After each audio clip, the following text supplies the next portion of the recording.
සුබ දවසක් ඔයාලට. මම මේ අද වීඩියෝ එක අරන් ආවේ ඔයාලට මේ මැණික් උපකරණ ගැන කොහොමද මේ මැණික් ක්ෂේත්‍රයේදී අවශ්‍ය ප්‍රධාන උපකරණ ටික පාවිච්චි කරන විදිය සහ ඒ වගේම කරන දේවල් මොනවද කියලා කියලා දෙන්න තමයි අද ආවේ. ඉතින් මේ අවස්ථාවේදී මම ප්‍රධාන වශයෙන් අවශ්‍ය වෙන උපකරණ දෙකක් සහ තුනක් අරන්ලා තියෙනවා. මේ මැණික් ටෝච් එක, ජෙම් ටෝච් එක. ජෙම් ටෝච් එකක් කිව්වම සාමාන්‍යයෙන් ඒකේ අපි මෙන්න මේ ටෝච් එකේ නම් සාමාන්‍යයෙන් පාට තුනේ ටෝච් එකක්. ඒකේ ප්‍රධාන වශයෙන් තියෙනවා සුදු එළිය, ඊට පස්සේ තියෙනවා කහ එළිය, ඊට පස්සේ තියෙනවා UV එළිය. ඊට පස්සේ අපිට ගන්න පුළුවන් මේ තරාදිය. මේ තරාදිය ගත්තාම තරාදිය මෙන්න මේ විදිහට අරගෙන තරාදිය මේ විදිහට ඔන් කරගන්න. මේ තරාදියේ තියෙනවා ග්‍රෑම්, ඊට පස්සේ තියෙනවා අවුන්ස් වලින් තියෙනවා, කැරට් වලින් තියෙනවා, මේ විදිහට එක එක විවිධ ආකාරයේ මෙෂර්මන්ට්ස් තියෙනවා. මෙන්න මේ යුනිට් වලින් අපිට මේ බර වෙනස් කරගන්න පුළුවන්. ඊට පස්සේ මේ විදිහට තියෙනවා ග්‍රෑම්, මේ තියෙන අවුන්ස්, මේ තියෙන්නේ කැරට් weight. අපි මේ කැරට් කියන CT කියන weight එකට ගන්න ඕන. හරිද? එතකොට මේ කැරට් කියන weight එක ඇවිල්ලා කැරට් එකක් කියන්නේ ග්‍රෑම් එකෙන් 5න් පංගුවක්. ඒ කියන්නේ හරියටම මිලිග්‍රෑම් 200ක්. ඒ කියන්නේ මිලිග්‍රෑම් 205ක් එකතු වුනම තමයි ග්‍රෑම් එකක් හැදෙන්නේ. ඉතින් මෙන්න මේ විදිහට මේකෙන් අපිට බර මැන ගන්න පුළුවන් සාමාන්‍ය මැණික් ගලක කොච්චර බර ප්‍රමාණයක් තියනවද කියලා.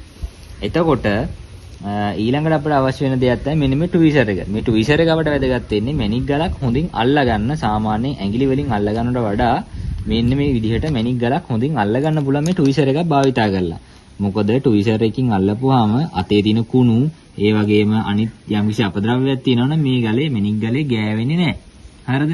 ඊටාම හොඳින් මේකේ ලස්ට් එකකට කිසිම බලපෑමකින් තොරව මේ මැණික් ගල අපිට හොඳින් අල්ලා ගන්න පුළුවන්. ඉතින් මුල් කාලේ නම් සමහරක් වෙලාවට ට්විසර් එකෙන් හෝල් කරගන්න ටිකක් අමාරු වෙන්න පුළුවන්. නමුත් පස්සේ කාලේ නම් ට්විසර් එකෙන් හොඳට මේ අල්ලගන්න මේ විදිහට පුරුදු වෙනවා.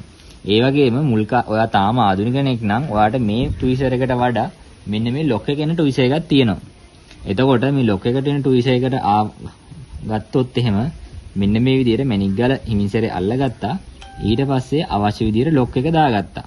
මෙන්න මේ ආකාරයට ලොක් එක හොඳට හිර කරගත්තට පස්සේ Tamanට නිදහසේ ඕන විදිහට අතින් අතකට මාරු කළා Tamanට කැමති විදිහට මේ මැණික් ගල හොඳට නිරීක්ෂණය කරන්න පුළුවන්.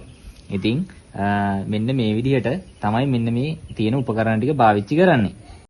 ඉතින් ඔයාලගේ වටිනා කාලයට බොහොම ස්තුතිවන්ත වෙනවා. මේ වගේ තවත් වීඩියෝ අපි ඉස්සරහට අරගෙන එනවා. මේ මැණික් ව්‍යාපාරයේ තියෙන තවත් දේවල් සම්බන්ධව අපේ channel එක subscribe කරලා තියාගන්න. එහෙනම් ඔයාලට සුබ දවසක්.